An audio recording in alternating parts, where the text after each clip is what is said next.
অনেকদিন থেকেই আমার একটা পাহাড় কেনার শখ, কিন্তু পাহাড় কে বিক্রি করে তা জানি না। যদি তার দেখা পেতাম, দামের জন্য আটকাতো না। আমার নিজস্ব একটা নদী আছে, সেটা দিয়ে দিতাম পাহাড়টার বদলে। কে না জানে পাহাড়ের চেয়ে নদীর দামই বেশি। পাহাড় স্থানীয়, নদী বহমান। তবু আমি নদীর বদলে পাহাড়টাই কিনতাম, কারণ আমি ঠকতে চাই। নদীটাও অবশ্য কিনেছিলাম একটা দ্বীপের বদলে। ছেলেবেলায় আমার বেশ ছোট্ট খাট্ট ছিমছাম একটা দ্বীপ ছিল, সেখানে অসংখ্য প্রজাপতি।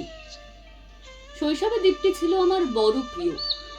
আমার যৌবনে দ্বীপটি আমার কাছে মাপে ছোট লাগলো। প্রবাহমান ছিপছিপে তন্নি নদীটি বেশ পছন্দ হলো আমার।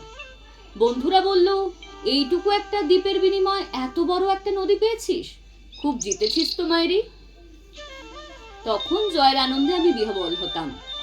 তখন সত্যি আমি ভালোবাসতাম নদীটিকে। নদী আমার অনেক প্রশ্নের উত্তর দিত। যেমন, বলতো আজ সন্ধেবেলায় বৃষ্টি হবে কিনা।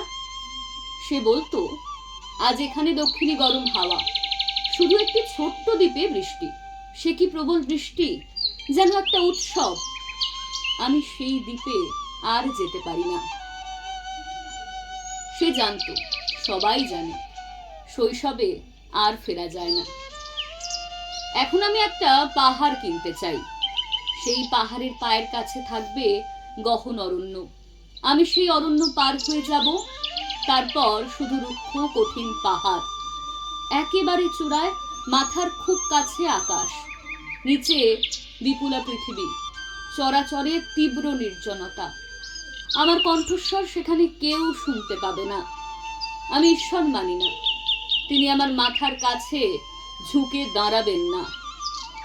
আমি শুধু 10 দিককে উদ্দেশ্য করে বলবো, প্রত্যেক মানুষই অহংকারী, আমি একা। এখানে আমার কোনো অহংকার নেই। এখানে জয়ী হবার বদলে ক্ষমা চাইতে ভালো লাগে। হে 10 দিক, আমি কোনো দোষ করিনি, আমাকে ক্ষমা করো।